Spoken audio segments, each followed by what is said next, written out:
Fala galera, eu sou o Fabiano Bandeira e aqui no meu canal muito Botafogo de futebol e regatas, o glorioso, muito perto de contar com o craque argentino Thiago Almada e mais Campeonato Brasileiro. O Fogão jogou mal contra o Criciúma, já falei no vídeo pós-jogo e com a vitória do Bahia, o Botafogo está na quarta posição. Na próxima quarta-feira, o Fogão enfrenta o Bragantino aqui no Rio de Janeiro às 19 horas. E o pênalti marcado para um dos rivais do Botafogo contra outro rival do Glorioso aqui do Rio de Janeiro. Interessante que na semana passada um pênalti claríssimo não foi marcado em cima de Júnior Santos. Pois é, conteúdo robusto por aqui, pessoal. Peço desculpas, está acontecendo uma obra aqui no prédio complicada, mas vamos falar muito a respeito do Glorioso, principalmente dessa possível contratação do Almada, um jogador de extrema qualidade que chega para impactar não só o Fogão, mas o futebol brasileiro. O acionista majoritário John Textor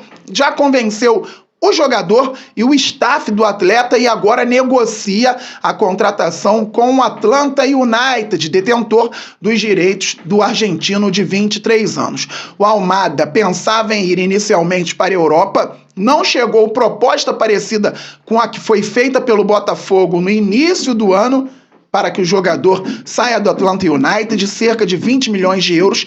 Então agora o Botafogo tenta convencer a equipe norte-americana e trazer o jogador. O Thiago Almada pode vir para o Fogão e depois passar para outro clube da Eagle Holding, ou seja, pode jogar no Lyon, quem sabe até no Crystal Palace. Acontece que ele tem 23 anos, é muito jovem, lenha para queimar e joga no profissional com desenvoltura desde os 18 anos, quando subiu no Vélez da Argentina. Com 20 anos, ele já tinha 100 jogos com a equipe aqui do país vizinho. Foi vendido para o Atlanta United, se destaca lá na Liga Norte-Americana, lá na MLS, e foi para a Copa do Mundo de 2022. Sim, ele estava no grupo campeão do mundo, chegou a entrar numa partida na fase de grupos e foi elogiado por Lionel Messi, exatamente. Lionel Messi, que faz aniversário hoje, 37 anos, cracaço de bola. Ele elogiou o Almada quando o jogador foi convocado. Disse que o Almada é um jogador muito rápido, muito bom no 1 contra 1 e que não teme nada, encara. Pois bem, galera, o Thiago Almada se destacando muito na MLS, podendo vir para o glorioso Botafogo de futebol e regatas, porque o Botafogo está na Eagle Football. Então o Botafogo tem condições de absorver um talento como esse, usufruir de um talento como esse e depois ver o jogador também se desenvolver no velho continente. Fabiano, assim não tem como. Isso é coisa de clube satélite, galera. O Botafogo tem condições de trazer um jogador como o Luiz Henrique, que infelizmente não está jogando da maneira que nós imaginávamos, embora já tenha contribuído em partidas importantíssimas. O Luiz Henrique tem que crescer de produção. Vou falar mais sobre a parte tática que também vem prejudicando o atleta, e não é uma crítica exacerbada ao técnico Arthur Jorge. Gosto muito do Arthur Jorge, mas creio que ele tenha que rever alguns conceitos, principalmente nessa fase da temporada com relação ao Botafogo. Sobre isso poderemos falar muito hoje às 15 horas e 30 minutos ao vivo na redação do Bandeira, mas o Luiz Henrique teria que render mais com a nossa camisa. Eu ainda acredito que ele vai ajudar bastante o Botafogo nesta temporada.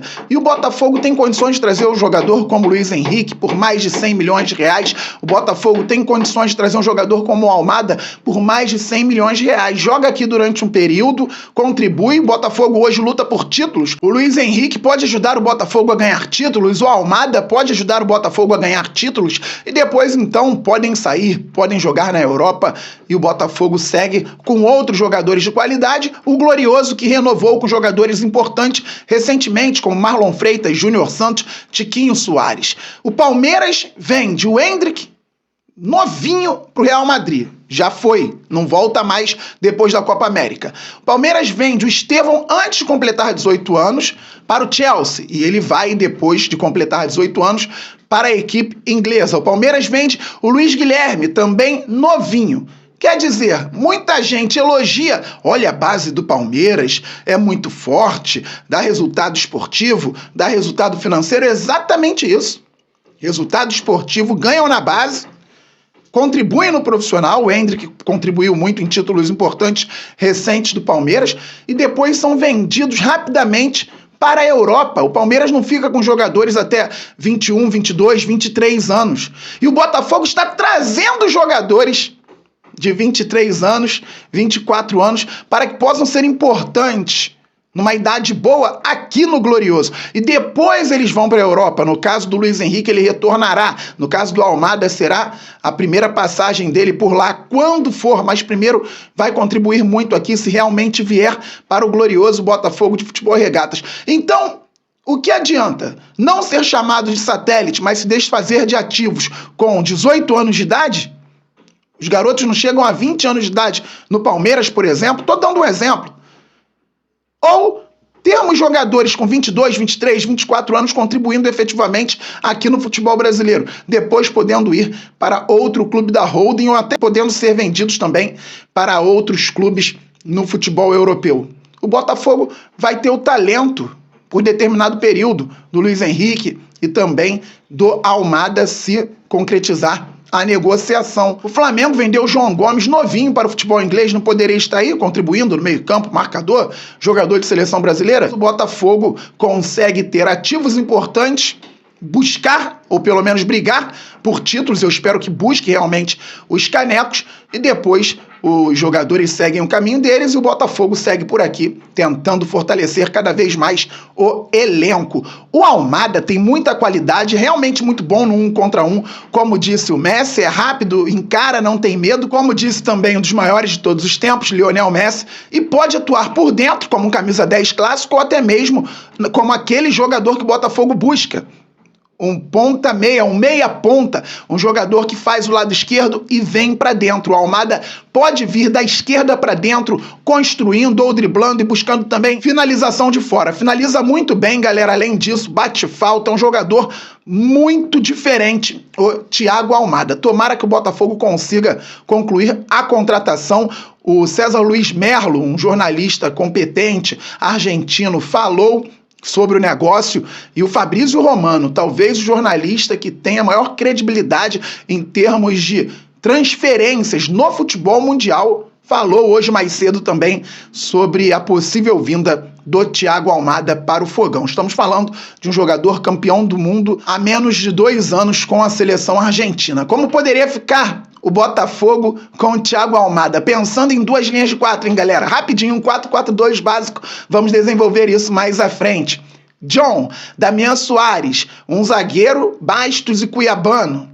Luiz Henrique, Alain, Marlon Freitas e Almada, Júnior Santos e Tiquinho Soares. Tá bom pra vocês? Isso é só um pensamento inicial, muita coisa pode acontecer. Campeonato Brasileiro, Botafogo volta a campo depois de amanhã, às 19 horas, para enfrentar o Red Bull Bragantino no estádio Newton Santos. Se puder, vá, apoie o nosso glorioso, estarei lá torcendo para o nosso Fogão, que jogou muito mal no último sábado, perdeu por 2-1 para o Criciúma. Falei no vídeo pós-jogo, mas o Botafogo foi prejudicado na última quarta-feira pela arbitragem.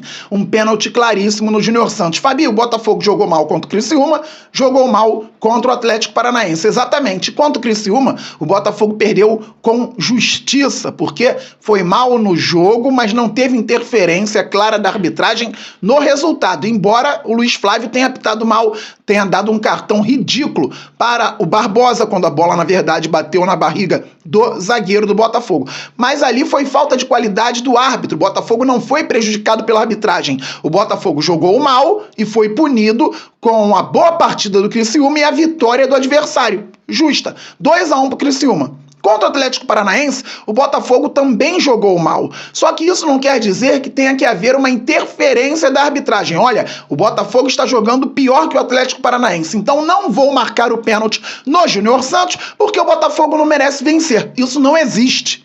Teve um pênalti claro no Júnior Santos e o Botafogo deveria ter convertido, claro, depois da marcação da arbitragem. Então o Fogão poderia ter vencido a partida. Por que estou falando sobre o jogo anterior à derrota para o Criciúma? Porque ontem o Flamengo jogava bem contra o Fluminense, não tão bem quanto o Botafogo contra o mesmo adversário recentemente no Newton Santos. O Botafogo jogou muito mais contra o Fluminense do que o Flamengo. Só que o jogo estava 0-0 e a arbitragem não tinha que ter se metido. Tá 0-0, o Fluminense pode estar muito mal. Tá 0-0, continua 0-0. Não precisa inventar pênalti. Inventaram um pênalti. O jogador caindo de decúbito ventral. Claro que a perna vai levantar. Então se enroscou lá a perna do jogador do Fluminense com o Bruno Henrique e o árbitro não teve um segundo para pensar. Anotou o pênalti e pronto.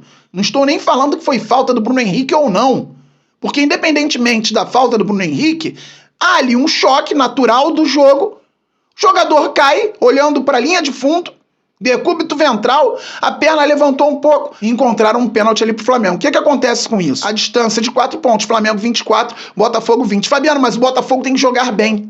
O Botafogo tem que vencer jogos. Jogar bem a gente comenta aqui. Se vocês pegarem o vídeo que eu fiz pós-jogo, vão observar muitas críticas ao time na última quarta-feira, ao time no último sábado e a algumas escolhas do treinador até em termos de esquema tático, estrutura tática. Muitas críticas, construtivas, claro. O árbitro não tem que se meter nisso. 4 pontos de distância gerados também por conta de erros claríssimos da arbitragem quarta-feira e da arbitragem ontem no Fla-Flu. Beleza, galera? Seguimos, estamos muito juntos, saudações alvinegras, todo mundo deixando like, se inscrevendo, trazendo novos inscritos. Vamos passar logo dos 51 mil, pois o glorioso é gigante, e vamos pra cima que às 15 horas e 30 minutos tem redação do Bandeira ao vivo. Esteja por aqui. Fui!